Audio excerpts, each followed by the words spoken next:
di mana indeks harga saham gabungan closing market pada sesi kedua hari ini masih bertahan di zona hijau ya, mengalami penguatan sekitar Ya. 1,18%. Ini berada di posisi 8.329,6. Memang sempat menyentuh level tertinggi tadi di 8.408. Terendahnya di 800 ya di saat opening, dan terendahnya di 8.167,1.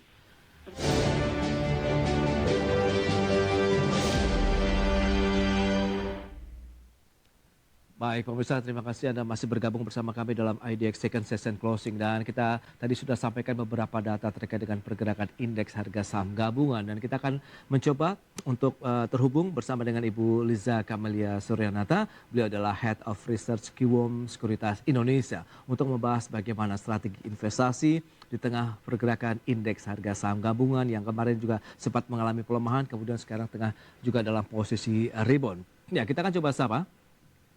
Ya, halo. Selamat sore Ibu Liza. Halo. Ya, halo Bu Liza. Ya, nampaknya kami tengah mengalami gangguan komunikasi bersama dengan Ibu Liza Kamelia Suryanata. Baik, itu dia tadi sudah disampaikan ya terkait dengan pergerakan indeks harga saham gabungan. Apakah ini menjadi momentum yang tepat juga bagi para investor untuk bisa bagaimana menyikapi dengan pergerakan bursa saat ini? Baik pemirsa, seperti yang kita sudah sampaikan sebelumnya, pergerakan indeks harga saham gabungan juga masih bertahan tadi sudah di zona hijau begitu ya.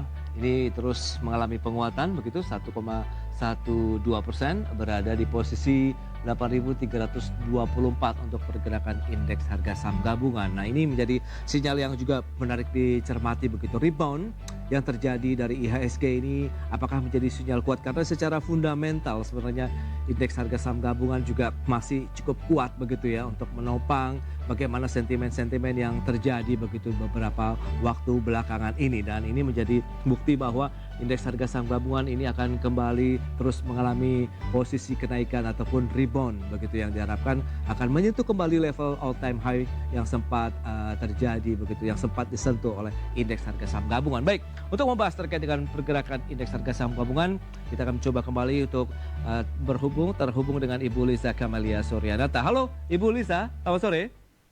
Ya, halo, selamat sore. Ya, apa kabar Bu? Baik, secara marketnya. Yes, itu dia. Sumringah kalau kita lihat dengan pergerakan indeks harga saham gabungan kembali lagi menghijau ini. Apa yang bisa Anda analisis terkait dengan rebound yang terjadi dari indeks harga saham gabungan kita begitu Bu Lisa? Ya, jadi memang investor trader Indonesia ini pasti sudah mengikuti berita ya. Dalam 2-3 hari terakhir, ketika ini dimulai oleh perubahan metodologi perhitungan MSCI terkait rebound Indonesia. Oke. Nah, di mana mereka juga sampai sempat mengeluarkan ancaman kalau tidak ada perubahan atau reformasi dan segera berlaku, termasuk salah satunya adalah rencana meningkatkan free float menjadi 15%. Oke. Kemudian juga membuka data UBO, apa namanya itu? Beneficial owner, yang alias adalah nama-nama yang berada di pemegang saham. Oke. Masyarakat tapi nomini gitu. Nah, itu untuk 100 saham Indonesia ya. Dan yang terakhir adalah yang sebenarnya juga dianggap sesuatu positif sentimen oleh market, itu adalah mundurnya di DI ya. Oke. Nah, perubahan manajemen ini sering dilihat sebagai sesuatu sentimen yang positif, karena dengan harapan manajemen berikutnya performanya bisa lebih baik.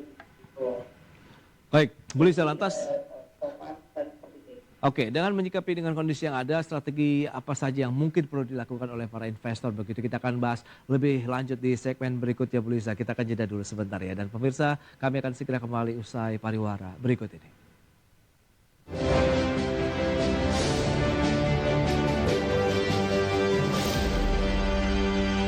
di mana indeks harga saham gabungan closing market pada sesi kedua hari ini masih bertahan di zona hijau ya, mengalami penguatan sekitar 1,18%.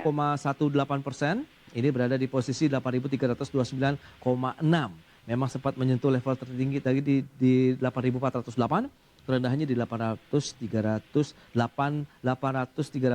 ya di saat opening, dan terendahnya di 8.167,1. Itu dia untuk beberapa indeks harga saham gabungan. Dan pergerakan sektoral, ya kita akan cermati seperti apa pergerakan beberapa indeks lainnya begitu yang akan kita sampaikan. MNC 36 seperti Anda saksikan mengalami penguatan 2,08%. Kemudian Jakarta Islamic Index juga mengalami penguatan 2,09%. LQ45 mengalami penguatan 2,52%. Dan berikutnya pergerakan sektoral. Sektor-sektor apa saja yang menjadi penopang penguatan IHSG hari ini? Ada transportasi dan logistik menguat cukup kencang ya, 6,14%, menyusul oleh sektor keuangan 3,05%. Adapun sektor yang masih mengalami pelemahan adalah konsumsi primer minus 1,46%, kemudian infrastruktur minus 1,16%. Dan berikutnya kita lihat saham-saham apa saja yang masuk dalam deretan top gainers. Ini dia, ada BBCA, kemudian ada Bumi, ada Bank Mandiri dan juga Telkom. Saham-saham jadi top gainer. Dan saham-saham apa saja yang menjadi deretan top loser? Ada Antam, PTRO, IMPC dan juga RMKE. Itu dia beberapa data yang sudah kita sampaikan. Baik, kita akan lanjutkan kembali perbincangan bersama dengan Ibu Liza. Nah, mencermati dengan pergerakan saham-saham yang masuk dalam deretan top gainers tadi, juga Anda rekomendasikan ada beberapa big caps di sektor perbankan ini, Bu Liza. Apa yang bisa kita cermati bersama? Apakah kita bisa langsung masuk hajar kanan saja begitu, atau sebenarnya yang bagi belum masuk masih bisa menunggu begitu? Kalau dari kemarin sama hari ini ya, sektor keuangan yang paling membantu sekali sebagai penyelamat indeks begitu. Dan tadi juga saya dengar LQ45 kenaikannya 2,5% kalau nggak salah ya. Nah, LQ45 ini juga kan banyak muatannya di sektor banking. Jadi ya memang sudah tepat pilihan kita dari awal bahwa dan secara logika juga pensi fund itu nggak serta-merta keluar dari Indonesia saat ini gitu ya. I mean nggak dalam reaksi panic selling bagaimana begitu. Walaupun I believe mereka juga udah ada sedikit front running lah sebelumnya begitu. Nah mereka pastinya juga akan resort atau kembali ke saham-saham market cap besar yang tidak ada isu dengan free float, yaitu ya kalau bukan sektor banking ya mungkin saham-saham blue chip lainnya seperti Telkom juga tadi saya lihat ada kenaikan ya kan. Terus ya ada beberapa market cap besar lah yang juga naik ya, tapi di luar nama konglomerasi gitu maksudnya. Nah ini yang menjadi indeks per hari ini. So ya kita sebaiknya trading di saham-saham seperti itu dulu gitu. Baik, nah kalau kita lihat dengan level-level seperti saat ini begitu, apakah kalau misalnya saham-saham big caps kemudian selain perbankan lainnya juga Anda rekomendasikan atau tidak sih untuk kita bisa masuk juga? Kan tadi ada Telkom juga di sana begitu, Bu Liza. Ya, Telkom. Sebentar. Ya. Tadi Telkom saya lihat ada kenaikan sekitar 4% ya. 4,35%.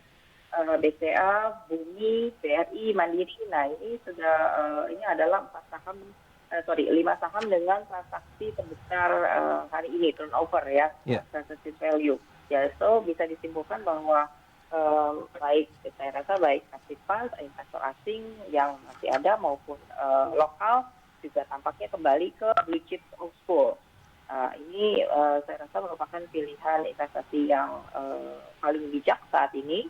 Kita mungkin agak lay low dulu ya dari saham-saham yang terkait MSCI, karena pastinya mereka itu akan ada sedikit dipermasalahkan begitu mengenai free float-nya, seperti yang sudah ada isu-isu sebelumnya terkait brand. Nah jadi juga untuk menyiapkan earning season minggu depan, nah itu kita bisa pantau saham-saham yang akan keluar rilisnya. Itu dia strategi investasi, dan ini sudah banyak sekali nih, pemirsa yang menanyakan terkait dengan portofolio yang mereka sudah miliki dan strateginya seperti apa. Nanti kita akan ulas lebih lanjut begitu ya, Bu Lisa, di segmen berikutnya. Kita akan lihat apakah masih bisa kita melakukan upaya-upaya dengan rekomendasi yang Anda berikan begitu untuk bisa menarik lagi begitu cuan yang bisa didapatkan oleh para penanya tadi. Kita akan bahas nanti di segmen berikutnya, dan pemirsa, setelah para penanya yang sudah menanyakan beberapa portofolio yang sudah dimiliki, kita akan bahas nanti di segmen berikutnya. Tetaplah bersama kami.